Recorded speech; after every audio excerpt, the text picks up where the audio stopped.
उत्तर प्रदेश की राजधानी लखनऊ में गोमती नदी के किनारे रिवर फ्रंट तैयार किया गया था।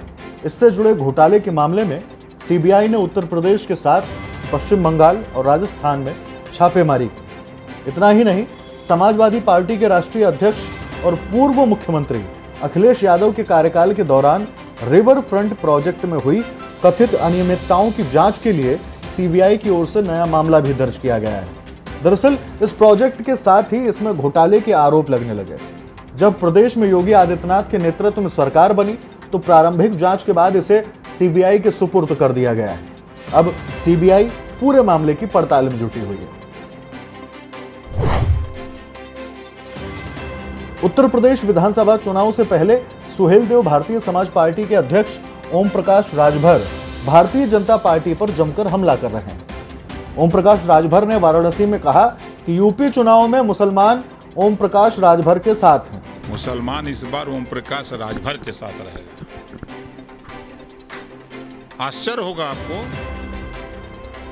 देखिएगा ना, 43% अति पिछड़ा है, जिसको चादर से, राजनीति की चादर से भाजपा, सपा, बसपा, कांग्रेस के लोगों ने ढक दिया था। चुनाव आते ही चादर उठा देते हैं, उसका इस्तेमाल कर लेते हैं, और चुनाव बीत जाता तो फिर चादर उठा देते हैं। उन्होंने यह भी कहा कि आजादी के बाद से कांग्रेस, एसपी और बीएसपी ने बीजेपी से मुसलमानों को डराकर वोट लिया है। यही नहीं, उन्होंने कहा कि बीजेपी पर अब गुजरातियों का कब्जा हो गया है। अटल जी अब दुनिया में नहीं है, अब ये बीजेपी हो गई है। ये बीजेपी पे गुजरातियों का कब्जा हो गया है। उत्तर प्रदेश का राज्यपाल गुजराती, सीबीआई का चीफ गुजराती, ईडी का चीफ गुजराती, आरबीआई का चीफ गुजराती, गृह मंत्री गुजराती, वित्त मंत्री गुजराती, प्रधानमंत्री गुजराती, कारपोरेट घराने के सब गुजराती, बड़े बड़े ठेका पट्टा करने वाले गुजराती, देश बेचने वाले गुजराती, देश खरीदने वाले गुजराती, देश का पैसा लेके भागने वाले गुजराती। केंद्रीय रक्षा मंत्री राजनाथ सिंह सोमवार को कड़ी सुरक्षा के बीच कानपुर पहुंचे। यहां उन्होंने कहा कि हमारी सेना ड्रोन हमले से निपटने में पूरी तरह से सक्षम है। इतना ही नहीं, राजनाथ सिंह ने संघ प्रमुख मोहन भागवत की जमकर तारीफ की। उन्होंने कहा कि देश की प्रगति के लिए हिंदू मुस्लिम को एक होने की जरूरत है। यही नहीं, धर्मांतरण के मामले पर उन्होंने कहा कि ऐसे किसी भी दोषी को बख्शा नहीं जाएगा। देश की पूरी सुरक्षा का जहाँ तक प्रश्न है, मैं देश को आश्वस्त करना चाहता हूँ, हमारा देश पूरी तरह से सुरक्षित है और हमारे देश के जो सेना के जवान हैं उन पर भाजपा में सब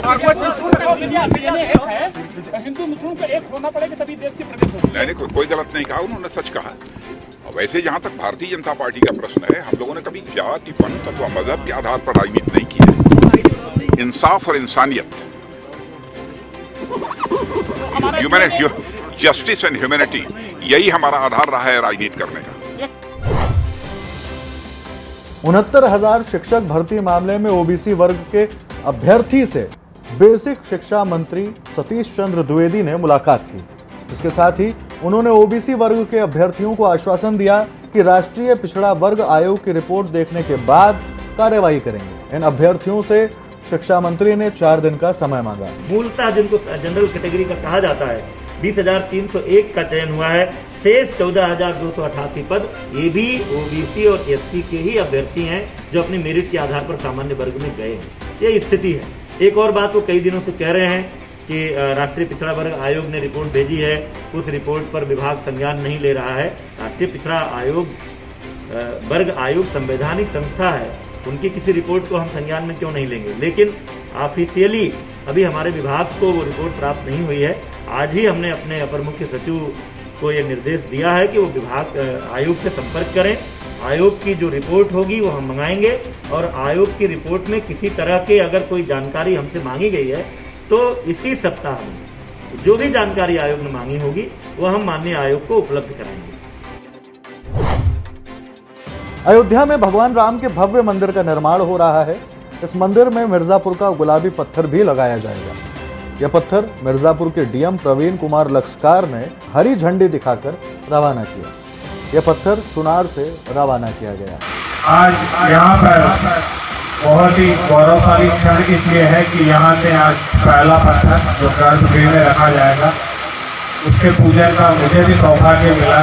तो मेरे लिए भी एक लाइफ टाइम मेमोरी है, पूरी ज़िंदगी भर याद रहेगा कि जो श्री राम मंदिर में पहला पत्थर गया था, उसकी पूजा मैंने भी की है, तो मेरे लिए भी काफ़ी खुशी और गौरव का क्षण है।